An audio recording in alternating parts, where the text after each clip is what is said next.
Hello student, आज हमारी हिंदी साहित्य की क्लास नंबर 15 है।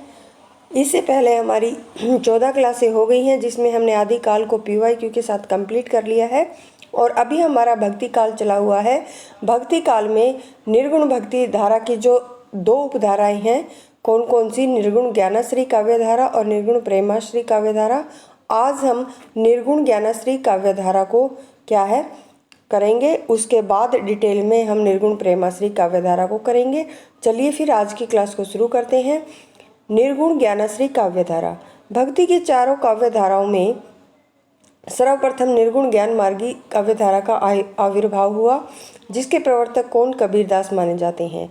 रामकुमार वर्मा ने इस काव्यधारा को संत काव्य नाम दिया है।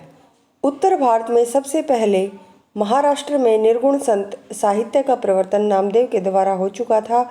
ज्ञानदेव के शिष्य नामदेव पहले सगुण उपासक थे, बाद में निर्गुण की ओर प्रवृत्त हुए। नामदेव का जन्म महाराष्ट्र के सितारा जिले के दर्जी परिवार में हुआ। इन्होंने हिंदी और मराठी दोनों भाषाओं में क्या है काव्य रचना की। इनके सगुण भक्ति से संबंधित पद क्या है ब्रजभाषा में है और निर्गुण भक्ति से संबंधित खड़ी बोली या फिर सद्दुकड़ी भाषा में है। संत मत के जो दार्शनिक आधार थे वो कौन कौन से? संत मत के दार्शनिक आधार प्रमुख है कौन कौन से? उपनिषद, अद्वैतवाद, इस्लाम, सूफी मत, सिद्ध साहित्य, नाथ साहित्य, वैष्णव धर्म। जीव जगत व ब्रह्म संबंधी अवधारणा उपनिषद से ग्रहण की। आत्मा परमात्मा संबंधी विचार है वो कहाँ से? अद्वैतवाद से ग्रहण किए। आगे है अद्वैतवाद में आत्मा परमात्मा के मध्य अंश अंशी का संबंध माना जाता है। अंश का मतलब होता है आत्मा और अंशी का मतलब परमात्मा। आगे है हठ योग साधना पद्धति, शून्य समाधि, गुरु महिमा, नारी निंदा, आचरण की पवित्रता आदि नाथों के प्रभाव का परिणाम है।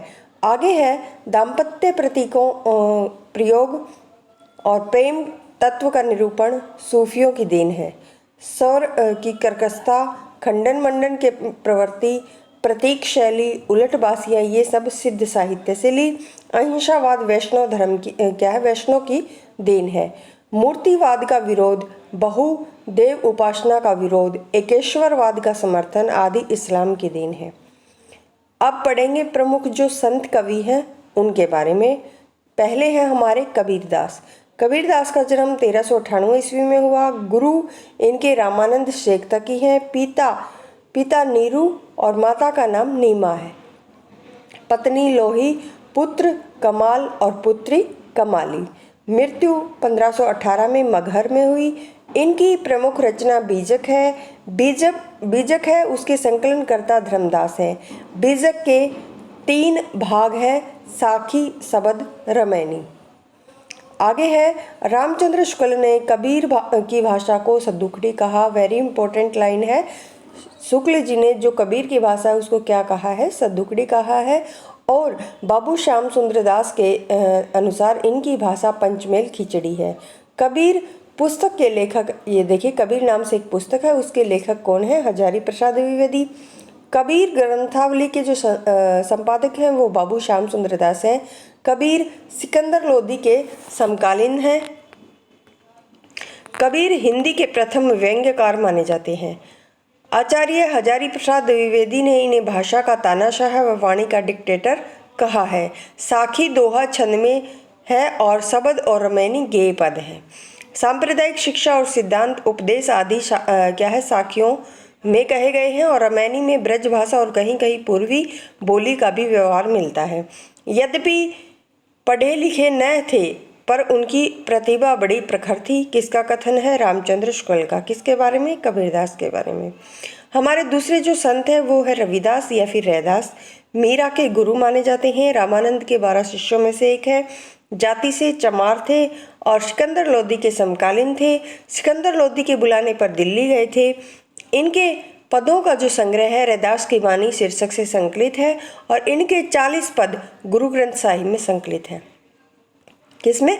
गुरु ग्रंथ साहिब में। किसके? रैदास के। आगे हमारे तीसरे संत गुरु नानक देव हैं। गुरु नानक का जन्म 1469 ईस्वी में तलवंडी में हुआ था।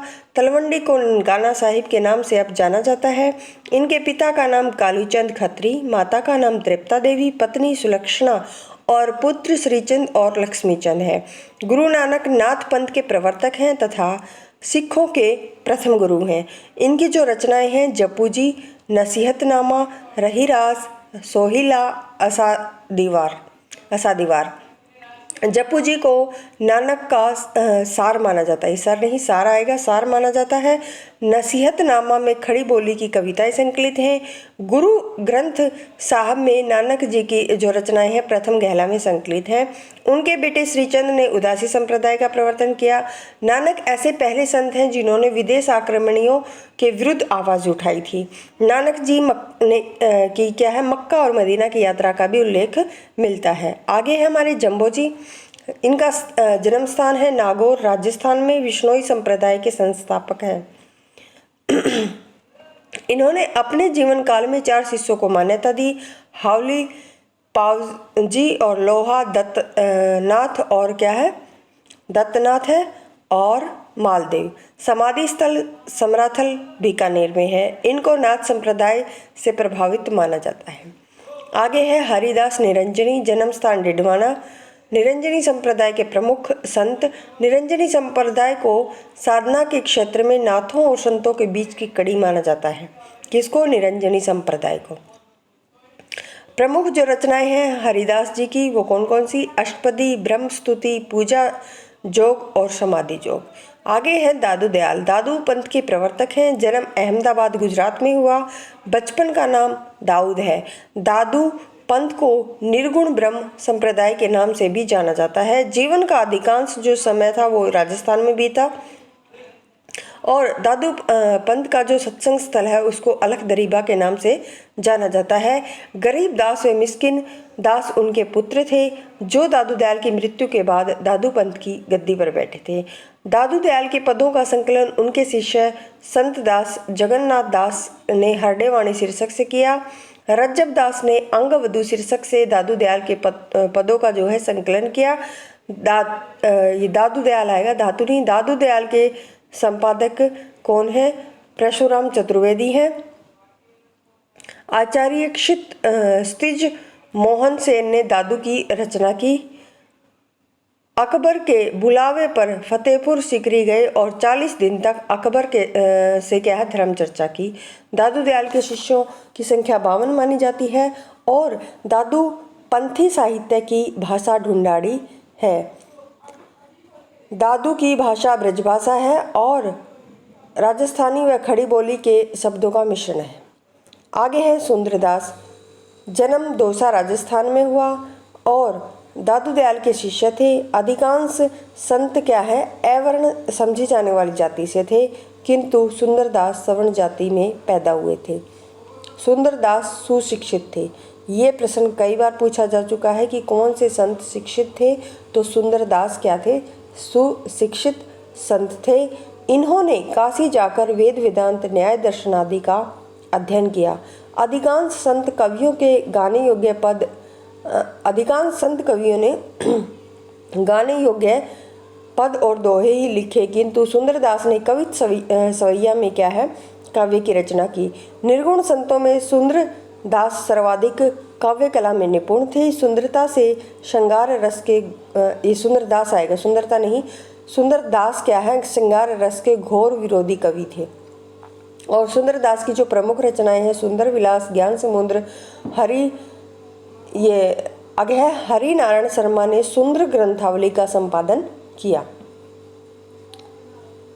केशव की रसिक प्रिया, नंददास की रस मंजरी और सुंदर कविराय की सुंदर श्रृंगार की घोर निंदा की सुंदरदास ने। आगे हैं रज्जब दास। इनका वास्तविक नाम रज्जब अली खां है। दादू दयाल के प्रमुख शिष्य हैं। आजीवन दूल्हे के वेश में रहे। सबंगी इनकी अन्य रचना मानी जाती है। किसकी? रज्जब की। आगे है दादू दयाल के पदों का संकलन इन्होंने अंगवधु शीर्षक से किया। मोस्ट इम्पोर्टेंट, इन्होंने स्वरचित पदों को रज्जब वाणी शीर्षक से संकलित किया। संत साहित्य के बारे में अन्य तथ्य,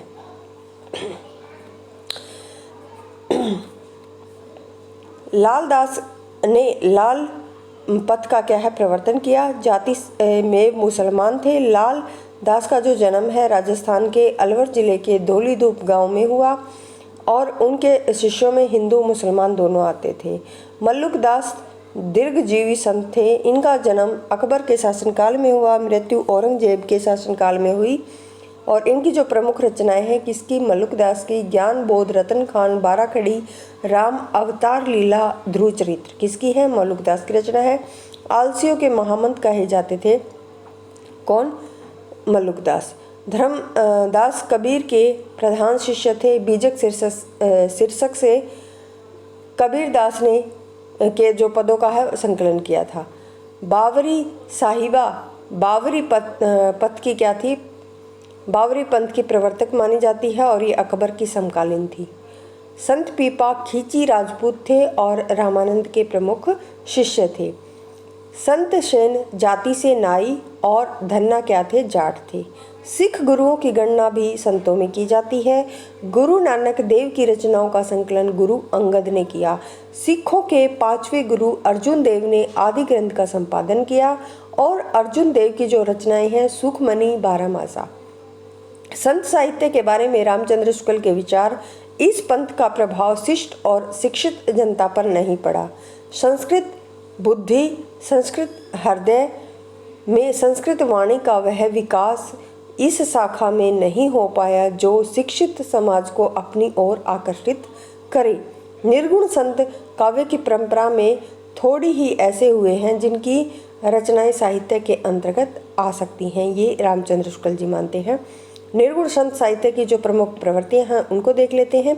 निराकार निर्गुण की उपासना पर बल, नाम स्मरण पर बल, अवतारवाद का विरोध, मूर्ति पूजा का विरोध, तीर्थाटन का विरोध, कर्मकांड आडंबरों का विरोध, सांप्रदायिकता का विरोध, छुआछूत व जाति पाति का विरोध, बहुदेवतावाद का विरोध, अद्वैतवाद का समर्थन, शास्त्रों का विरोध, गुरु महिमा का गायन, प्रेम तत्व की प्रधानता और नारी निंदा, आत्म अनुभूतियों पर बल, मुक्तक शैली का प्रयोग, सद्दुकड़ी भाषा का प्रयोग, रहस्यवादिता, शांत रस के प्रधानता और कला पक्ष का अभाव था। कला पक्ष का अभाव था, इस बात को याद रखेंगे। ये था हमारा आज की क्लास। कल हम निर्गुण प्रेम मार्गी काव्यधारा है, इसको डिटेल में पढ़ेंगे। आज हमने ज्ञान मार्गी काव्यधारा को पढ़ा है। तो आपको क्लास कैसी लगी कमेंट करके ज़रूर बताएं और चैनल को शेयर और सब्सक्राइब जरूर करें। धन्यवाद।